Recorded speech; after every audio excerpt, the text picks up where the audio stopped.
Hello दोस्तों, भारतीय संविधान के इम्पोर्टेंट क्वेश्चन का पार्ट 4 आ चुका है। क्वेश्चन नंबर 1 है, भारत के अधिराज्य की अवधि क्या दर्शाती है?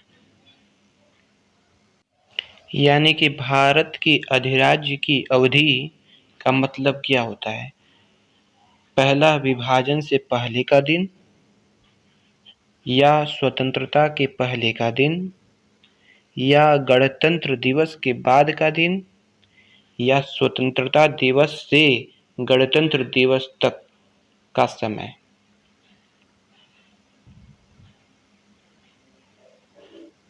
राइट आंसर है स्वतंत्रता दिवस से गणतंत्र दिवस तक का समय।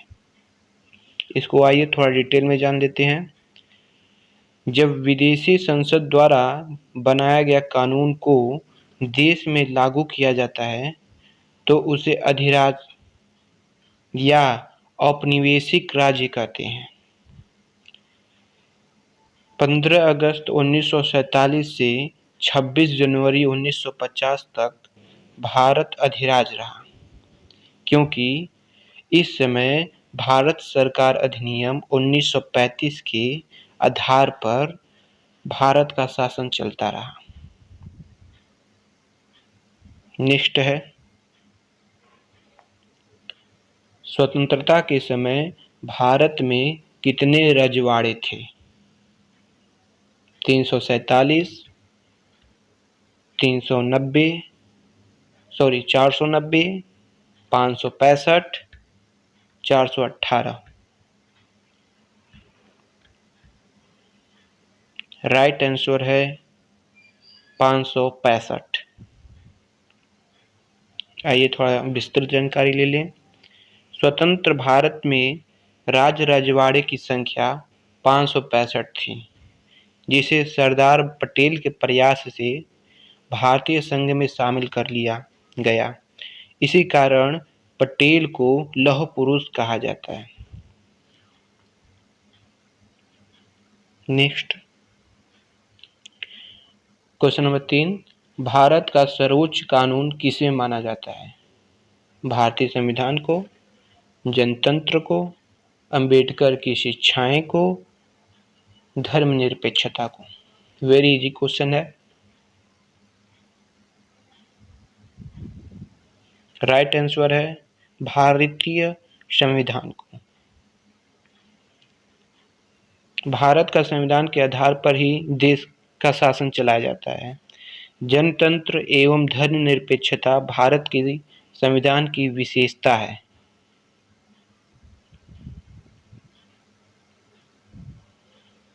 क्वेश्चन नंबर 4,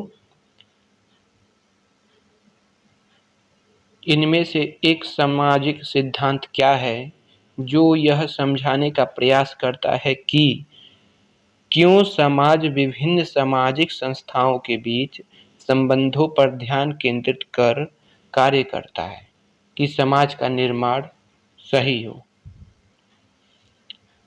पहला, संरचनात्मक व्यवहारिकता, दूसरा, प्रतीकात्मक अन्योन्य क्रिया, तीसरा, संघर्ष, चौथा, निश्चयात्मक। राइट आंसर है संरचनात्मक व्यवहारिकता।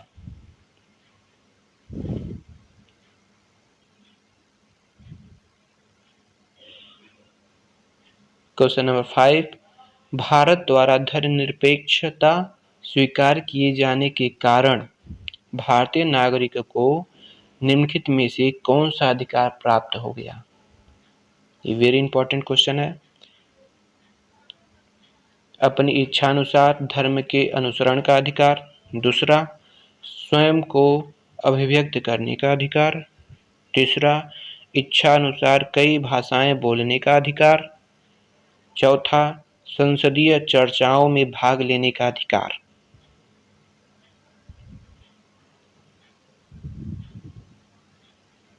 राइट आंसर है अपनी इच्छानुसार धर्म के अनुसरण का अधिकार। कहा जाता अनुच्छेद 25 के आधार पर भारतीय नागरिक स्वेच्छा से किसी भी धर्म को स्वीकार कर सकते हैं। धर्म के आधार पर जीवन यापन कर सकते हैं। स्वयं को अभिव्यक्त करने का अधिकार अनुच्छेद 19A में है, न कि अनुच्छेद 25 में।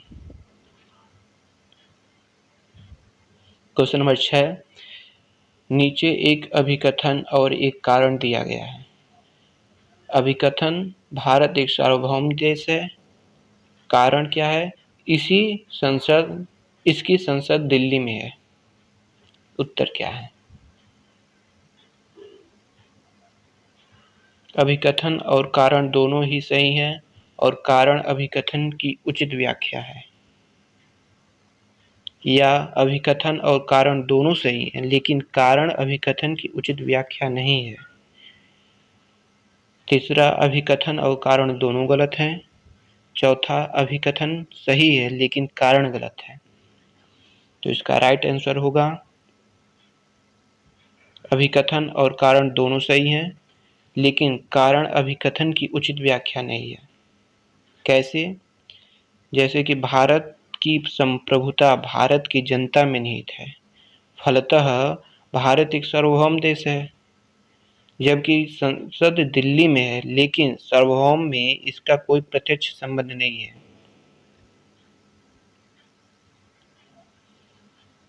क्वेश्चन नंबर 7, भारतीय संविधान की किस अनुसूची में राज्यों और संघ क्षेत्रों की सूचियां दी गई हैं?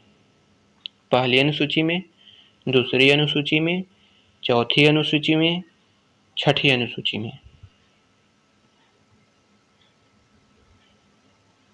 आंसर है पहली अनुसूची में। थोड़ी विस्तृत जानकारी। पहली अनुसूची राज्य एवं संघ शासित राज्य क्षेत्र एवं उसका न्यायिक क्षेत्र दर्शाता है। दूसरी अनुसूची राष्ट्रपति, न्यायाधीश, सभापति इत्यादि का वेतन दर्शाता है। चौथी अनुसूची राज्य एवं केंद्र शासित प्रदेशों के लिए राज्यसभा में सीटों का आवंटन करता है। और छठी अनुसूची असम, मेघालय, त्रिपुरा और मिजोरम के प्रशासन तथा नियंत्रण का उपबंध है। इसको नोट करते जाइएगा दोस्तों, बहुत इंपॉर्टेंट क्वेश्चन है।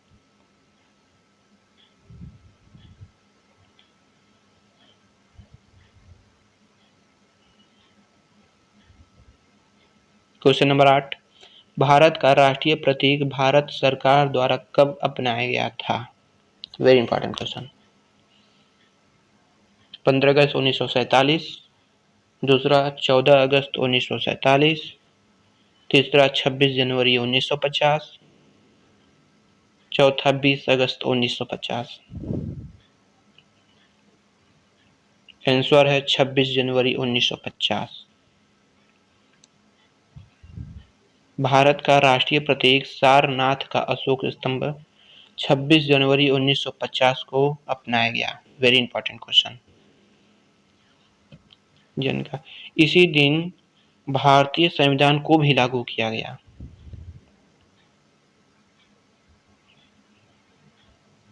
क्वेश्चन नंबर 9, भारत गणराज्य में वित्तीय आपात की स्थिति द्वारा घोषित की जा सकती है? राष्ट्रपति के द्वारा घोषित की जा सकती है, या प्रधानमंत्री के द्वारा, या वित्त मंत्री के द्वारा, या भारतीय रिजर्व बैंक के गवर्नर के द्वारा? आंसर है राष्ट्रपति के द्वारा। अनुच्छेद 360 के आधार पर राष्ट्रपति वित्तीय आपातकाल की घोषणा मंत्रिपरिषद की सलाह से करते हैं। बहुत ही महत्वपूर्ण जानकारी है ये, जो एक बार भी लागू नहीं हुआ है पूरे भारत में। आजादी के बाद कभी भी लागू वित्तीय आपातकाल कभी भी लागू नहीं हुआ है। क्वेश्चन नंबर 10, हमारी प्रस्तावना में निहित शब्द गणराज्य का ही अर्थ निम्न में से कौन इंगित नहीं करता है? इसमें से कौन गलत आंसर है, इसको बताना है। पहला, राज्य का मुखिया एक निश्चित अवधि के लिए प्रत्यक्ष या परोक्ष रूप से चुना जाता है, या राजनीतिक संप्रभुता लोगों में निहित है, न कि एक ही व्यक्ति में। तीसरा, किसी भी विशेषाधिकार प्राप्त वर्ग की अनुपस्थिति में भी सभी सरकारी कार्यालय बिना किसी भेदभाव के हर नागरिक के लिए खुले हैं। या चौथा, जाति, रंग, धर्म, लिंग आदि के आधार पर किसी भी सामाजिक भेदभाव के बिना सभी नागरिकों के प्रति समान व्यवहार किया जाता है।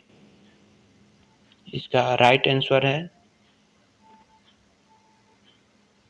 जाति, रंग, धर्म, लिंग आदि के आधार पर किसी भी सामाजिक भेदभाव के बिना सभी नागरिकों के प्रति समान व्यवहार किया जाता है।